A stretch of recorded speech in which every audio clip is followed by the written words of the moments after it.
2017 deputy കളക്ടറായിട്ട് retire ചെയ്തു. ശരിക്കും ഞാൻ സർവീസിൽ ഇരിക്കുക തന്നെ തഹസിൽദാരായിട്ട് ജോലി ചെയ്യുന്ന സമയത്ത് തന്നെ ഈ ഒരു അവസരം കേട്ടായിരുന്നു. എന്തുകൊണ്ടാണ് ഞാൻ ബിസിനസ്സിലേക്ക് വന്നതെന്ന് ചോദിച്ചു കഴിഞ്ഞാൽ, ഈ ഒരു ഇൻഡസ്ട്രി തന്നെ തിരഞ്ഞെടുത്ത് എന്താണെന്ന് ചോദിച്ചു കഴിഞ്ഞാൽ 2-3 കാരണങ്ങളുണ്ട്. ഒന്ന്, ഞാൻ നേരത്തെ പറഞ്ഞതുപോലെ റിട്ടയർ ചെയ്തതിന് ശേഷവും ഒരുപാട് ടെൻഷനുള്ള കാര്യങ്ങളൊന്നും ചെയ്യാനായിട്ട് താല്പര്യമില്ലായിരുന്നു. അതുപോലെ തന്നെ ഒരുപാട് മുതൽ മുടക്കുള്ള കാര്യങ്ങൾ ചെയ്യാനും താല്പര്യമില്ലായിരുന്നു. എന്നാൽ എൻഗേജ്ഡ് ആയിരിക്കണം. വെറുതെ വീട്ടിലിരുന്ന് അല്ലെങ്കിൽ വെറുതെ ഏതെങ്കിലും ഒരു സ്ഥാപനത്തിൽ പോയിരുന്ന് വരുമാനം വാങ്ങിക്കാൻ ആഗ്രഹിച്ചിരുന്നില്ല. നല്ല രീതിയിൽ എൻഗേജ്ഡ് ആയി ഒരു വരുമാനം വാങ്ങിക്കണം. മറ്റുള്ളവരുമായിട്ടൊക്കെ ചേർന്ന് എന്തെങ്കിലും ചെയ്യുന്ന ഒരു പരിപാടി, മറ്റുള്ളവർക്കും കൂടെ ഗുണമുള്ള എന്തെങ്കിലും പരിപാടി, അല്ലെങ്കിൽ ഗവൺമെന്റ് നിയമപ്രകാരം ചെയ്യാൻ പറ്റുന്ന ഒരു ബിസിനസ്, ഗവൺമെന്റിന്റെ നിയമം അനുസരിച്ച് ചെയ്യാൻ പറ്റുന്ന ഒരു ബിസിനസ്. ഇങ്ങനെയൊക്കെ കുറെ കോൺസെപ്റ്റുകൾ എന്റെ മനസ്സിൽ വന്നു. അങ്ങനെയാണ് ശരിക്കും ഈ ബിസിനസ് അവസരം തിരഞ്ഞെടുത്തത്. അതുകൊണ്ടുള്ള നേട്ടങ്ങൾ എന്താണെന്ന് ചോദിച്ചു കഴിഞ്ഞാൽ അനവധി നേട്ടങ്ങളുണ്ട്. ഒന്ന്, ഞാൻ ഉപയോഗിച്ചുകൊണ്ടിരുന്നത് ഒരു 10 വർഷത്തിലേറെ പഴക്കമുള്ള ഒരു വാഹനമായിരുന്നെങ്കിൽ ഈ ബിസിനസ്സിൽ വന്ന് കുറച്ച് നാൾ കഴിഞ്ഞപ്പം തന്നെ അത് മാറ്റിയിട്ട് ഏതാണ്ട് ഒരു 13 ലക്ഷത്തിന് മുകളിൽ വിലയുള്ള പുതിയൊരു കാർ വാങ്ങിക്കാൻ കഴിഞ്ഞു. എങ്ങനെയാണോ നമ്മൾ ഈ ബിസിനസ്സിനെ കാണുന്നത് അതിനനുസരിച്ചുള്ള ഒരു വരുമാനമാണ് നമുക്ക് കിട്ടുന്നത്. നമുക്ക് വേണമെങ്കിൽ കുറച്ച് സമയം മാത്രം ചിലവഴിച്ച് ഒരു പാർട്ട് ടൈമറായിട്ട് വേണമെങ്കിൽ ബിസിനസ് ചെയ്യാം, ഫുൾ ടൈം ആയിട്ട് വേണമെങ്കിൽ ചെയ്യാം. അത് നമ്മുടെ ഓപ്ഷനാണ് എങ്ങനെ ചെയ്യണമെന്നുള്ളത്. ഞാൻ ബിസിനസ്സിലേക്ക് വന്നു, എനിക്ക് പ്രത്യേകിച്ച് പരിപാടികളൊന്നും ഇല്ലായിരുന്നതുകൊണ്ട്, റിട്ടയർ ചെയ്ത് ശേഷം വെറുതെ ഇരുന്നതുകൊണ്ട് തന്നെ തുടക്കത്തിലെ ഫുൾ ടൈം ആയിട്ടാണ് ഞാൻ ഈ ബിസിനസ് ചെയ്തത്. പക്ഷെ തുടക്കത്തിൽ ഒരുപാട് അസോസിയേറ്റ്സ് ഒന്നും ഇല്ലായിരുന്നു, വളരെ കുറച്ച് ആൾക്കാരെ ഉണ്ടായിരുന്നുള്ളൂ. അങ്ങനെ വളരെ മന്ദഗതിയിലാണ് ആദ്യമൊക്കെ ബിസിനസ് മുന്നോട്ട് പോയിക്കൊണ്ടിരുന്നത്. വരുമാനവും കുറവായിരുന്നു. പക്ഷേ എന്നേക്കാൾ ഈ ബിസിനസ് ചെയ്യണമെന്ന് താല്പര്യമുള്ളവരും ഇതിലൂടെ വലിയ വരുമാനം വാങ്ങിക്കണമെന്നും അതിലൂടെ ലൈഫ് എൻജോയ് ചെയ്യണമെന്നും ആഗ്രഹിക്കുന്ന ഒരുപാട് ഡ്രീംസ് ഒക്കെയുള്ള ധാരാളം ചെറുപ്പക്കാർ എന്നോടൊപ്പം ബിസിനസ്സിലേക്ക് വരികയും അവര് ഇതൊരു കരിയറായിട്ട് തന്നെ ഏറ്റെടുത്ത് ചെയ്യുകയും ചെയ്തപ്പോൾ വരുമാനം വർദ്ധിച്ചു. ഞാൻ ആഗ്രഹിച്ചിരുന്നത്, അല്ലെങ്കിൽ ഞാൻ പ്രതീക്ഷിച്ചിരുന്നത്, എനിക്ക് കിട്ടുന്ന പെൻഷൻ കൂടാതെ എല്ലാ മാസവും ഒരു അധിക വരുമാനം, അത്യാവശ്യം ടൂറൊക്കെ പോകാനായിട്ട് ഒരു വരുമാനം മാത്രമാണ് ഞാൻ ആഗ്രഹിച്ചത്. പക്ഷേ നേരത്തെ പറഞ്ഞതുപോലെ ബിസിനസ് വളരെ നന്നായി പോയി. എന്നെ പോലും അത്ഭുതപ്പെടുത്തുന്ന രീതിയിലുള്ള വരുമാനം കിട്ടാൻ തുടങ്ങി. ആഴ്ചയിൽ തന്നെ 50,000, 60,000, 70,000 ഒക്കെ എത്തി.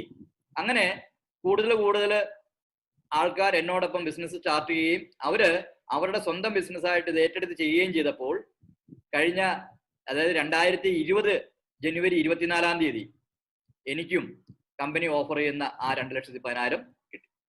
അപ്പൊ ഇത് ആർക്ക് വേണമെങ്കിലും വാങ്ങിക്കാം. വെറും 7ാം ക്ലാസ് വിദ്യാഭ്യാസമുള്ള വ്യക്തികൾ വരെ ഈ ബിസിനസ്സിലൂടെ 2,10,000 കേരളത്തിൽ വാങ്ങിച്ചിട്ടുണ്ട്.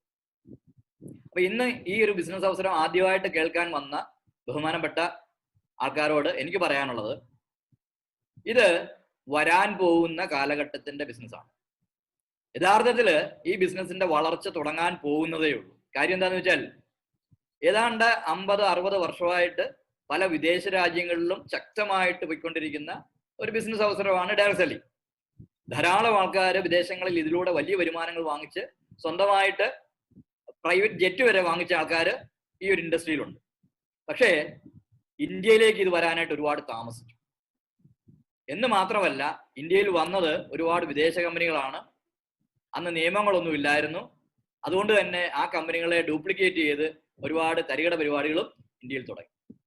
പിന്നീട് 2014 ഒരു നിയമം വന്നതിന് ശേഷമാണ് ഈ ഒരു ഇൻഡസ്ട്രി ഇന്ത്യയിൽ തഴച്ച് വളരാൻ തുടങ്ങിയത്. ടൈംസ് ഓഫ് ഇന്ത്യ 2018 പറഞ്ഞത് 2021 കൂടി ഏതാണ്ട് 16,000 കോടി രൂപയുടെ ടേൺ ഓവർ ഡയറക്ട് സെല്ലിംഗ് ഇൻഡസ്ട്രിയിൽ ഇന്ത്യയിൽ നടക്കും എന്നാണ് പറഞ്ഞത്. പക്ഷേ കഴിഞ്ഞ വർഷം തന്നെ, അതായത് 2019-20 കഴിഞ്ഞ മാർച്ചിൽ തന്നെ, ഫിനാൻഷ്യൽ ഇയറിൽ തന്നെ അതിനേക്കാൾ കൂടുതൽ ടേൺ ഓവർ നടന്നു കഴിഞ്ഞു. അപ്പം ഗവൺമെന്റോ അല്ലെങ്കിൽ ഏജൻസികളോ പ്രൊഡിക്റ്റ് ചെയ്യുന്നതിനേക്കാൾ ഫാസ്റ്റ് ആയിട്ടാണ് ഇന്ന് ഈ ബിസിനസ് പോകുന്നത്. എന്തുകൊണ്ടാണ്? ഈ ബിസിനസ്സിന് ആവശ്യക്കാർ ഒരുപാടുണ്ട്. കാര്യം, എത്ര പേർക്ക് വേണമെങ്കിലും ഈ ബിസിനസ് ചെയ്യാം. നമുക്കറിയാം, ഒരു സെക്ടറിൽ, ഒരു ഗവൺമെന്റ് സെക്ടറിൽ അല്ലെങ്കിൽ പ്രൈവറ്റ് സെക്ടറിൽ ജോലി ചെയ്യാൻ പറ്റുന്ന ആൾക്കാർക്കൊരു ലിമിറ്റ് ഉണ്ട്. അത്രയും ആൾക്കാർക്കേ അവിടെ ജോലി ചെയ്യാൻ പറ്റുള്ളൂ. അഥവാ അവിടെ ജോലി കിട്ടിക്കഴിഞ്ഞാൽ തന്നെ അതിന്റെ മുകളിലോട്ടുള്ള പോസ്റ്റിലേക്ക് പ്രൊമോഷൻ കിട്ടണമെന്നുണ്ടെങ്കിലും ലിമിറ്റ് ഉണ്ട്. കാര്യം, ഓരോ പോസ്റ്റിലും ഉള്ള ആൾക്കാർ ഒന്നിൽ പ്രൊമോഷനായി പോയോ അല്ലെങ്കിൽ റിട്ടയർ ചെയ്തതിനു ശേഷമോ അല്ലെങ്കിൽ മരിച്ചതിന് ശേഷമേ അടുത്ത ആൾക്ക് കയറാൻ പറ്റുള്ളൂ. പക്ഷെ ഇവിടെ അങ്ങനെയല്ല. എത്ര പേർക്ക് വേണമെങ്കിലും ഇതിലൂടെ മാക്സിമം തരാമെന്ന് പറയുന്ന 2,10,000 വാങ്ങിക്കുകയും ചെയ്യാം. അപ്പം എത്ര പേരെ വേണമെങ്കിലും അക്കോമഡേറ്റ് ചെയ്യാൻ പറ്റുന്ന ഒരു ബിസിനസ് അവസരമാണ് ബഹുമാനപ്പെട്ട നിങ്ങൾ കേട്ടത്. ആദ്യമായിട്ട് നമ്മൾ ചെയ്യേണ്ടത്, നമ്മൾ നിത്യേന വീട്ടിലേക്ക് ആവശ്യമായിട്ടുള്ള കുറേ ഉൽപ്പന്നങ്ങൾ വാങ്ങിക്കാറുണ്ട്, എല്ലാ മാസവും വാങ്ങിക്കാറുണ്ട്. Paste, soap, shampoo, hair oil, shaving gel, ഇങ്ങനെ കുറേ ഉൽപ്പന്നങ്ങൾ. ഇത് നിലവിൽ വാങ്ങിക്കുന്ന ഉൽപ്പന്നങ്ങൾക്ക് പകരം, ആ ബ്രാൻഡിനും കടയ്ക്കും പകരം നമ്മുടെ ഈ ഒരു കമ്പനിയുടെ സ്റ്റോറിൽ നിന്ന് വാങ്ങിക്കുക. അങ്ങനെ വാങ്ങിക്കുമ്പോൾ ഈ കമ്പനി എന്തെല്ലാമാണോ മാർക്കറ്റ് ചെയ്യുന്നത് ആ പ്രോഡക്റ്റുകളെല്ലാം മാർക്കറ്റ് ചെയ്യാനുള്ള ഒരു ലൈസൻസ് കമ്പനി ഫ്രീ ആയിട്ട് തരുന്നു. അതിന് നമ്മൾ എക്സ്ട്രാ പൈസ ഒന്നും കൊടുക്കണ്ട. ഒരു സൂപ്പർ മാർക്കറ്റിൽ പോയി സാധനം വാങ്ങിക്കുന്നത് പോലെ തന്നെ കാശ് കൊടുത്ത് കമ്പനിയുടെ സ്റ്റോറിൽ നിന്ന് വാങ്ങിക്കാം. ഒറ്റ കണ്ടീഷനേ ഉള്ളൂ, നമ്മൾ കമ്പനിയുടെ വെബ്സൈറ്റിൽ കയറി ഒന്ന് രജിസ്റ്റർ ചെയ്തിരിക്കണം. ഒരു രജിസ്റ്റേർഡ് ഡിസ്ട്രിബ്യൂട്ടറായി മാറണം. അതിന് പ്രത്യേകിച്ച് ചിലവൊന്നുമില്ല. അങ്ങനെ വാങ്ങിച്ചു കഴിഞ്ഞാൽ രണ്ടാമത് നമ്മൾ ചെയ്യേണ്ടത് ഈ ഉൽപ്പന്നങ്ങളൊന്ന് ഉപയോഗിക്കുക. സ്വാഭാവികമായിട്ടും ഉൽപ്പന്നങ്ങൾ ഉപയോഗിക്കുമ്പോൾ നമുക്ക് കിട്ടുന്ന റിസൾട്ട് നമ്മുടെ സുഹൃത്തുക്കളും ബന്ധുക്കളുമായിട്ട് നമ്മൾ ഷെയർ ചെയ്യാറുണ്ട്. നല്ല സിനിമ കണ്ടാൽ തീർച്ചയായിട്ടും നമ്മൾ ഷെയർ ചെയ്യും.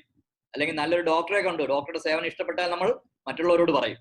എന്ന് പറഞ്ഞതുപോലെ ഈ ഒരു ടൂത്ത് പേസ്റ്റോ അല്ലെങ്കിൽ ഹെയർ ഓയിലോ ഒന്ന് ഉപയോഗിച്ചിട്ട് അതിലൂടെ നമുക്ക് കിട്ടിയ റിസൾട്ട് നമ്മുടെ ഏറ്റവും വേണ്ടപ്പെട്ടവരുമായിട്ടൊന്ന് ഷെയർ ചെയ്യുകയാണെങ്കിൽ അവരെ കൂടി ഈ ബിസിനസ്സിൽ ഒരു അസോസിയേറ്റ് ആക്കി കഴിഞ്ഞാൽ, അതായത് അവരെ കൂടി കമ്പനിയുടെ ഒരു ഡിസ്ട്രിബ്യൂട്ടർ ആക്കി കഴിഞ്ഞാൽ, അല്ലെങ്കിൽ കമ്പനിയുടെ ഒരു കസ്റ്റമർ ആക്കി കഴിഞ്ഞാൽ അതിലൂടെ നടക്കുന്ന ടേൺ ഓവറിന്റെ certain percentage കമ്മീഷൻ നമുക്ക് കിട്ടും. അത് വാങ്ങിക്കാനായിട്ട് നമ്മൾ എങ്ങും പോകണ്ട, നമ്മൾ കൊടുക്കുന്ന ബാങ്ക് അക്കൗണ്ടിലേക്ക് കമ്പനി ക്രെഡിറ്റ് ചെയ്യുകയാണ് ചെയ്യുന്നത്. അപ്പൊ അങ്ങനെ വളരെ സിമ്പിൾ ആയിട്ട് ഇവിടെ തന്നെ ഇന്ന് ധാരാളം വനിതകൾ ഈ ബിസിനസ് ചെയ്ത് വരുമാനം വാങ്ങിക്കുന്നവരുണ്ട്. അപ്പൊ വേണമെന്നുണ്ടെങ്കിൽ ഒരു സാധാരണ വീട്ടമ്മയ്ക്ക് പോലും വീട്ടിലിരുന്ന് ചെയ്യാൻ പറ്റുന്ന വളരെ സിമ്പിൾ ആയിട്ടുള്ള ഒരു ബിസിനസ് അവസരമാണ് ഇന്ന് നിങ്ങൾ കേട്ടത്. അപ്പൊ ഇത് ഞാൻ നേരത്തെ പറഞ്ഞതുപോലെ ഇന്ത്യയിൽ തുടങ്ങിയിട്ടേ ഉള്ളൂ. ഇതിന്റെ അവസരം, യഥാർത്ഥ ഫലം കിട്ടാൻ പോകുന്നതേ ഉള്ളൂ. കാരണം ഇന്ന് ഇന്ത്യയിലെ തന്നെ ഏറ്റവും പ്രസിദ്ധമായ ഡൽഹി യൂണിവേഴ്സിറ്റിയും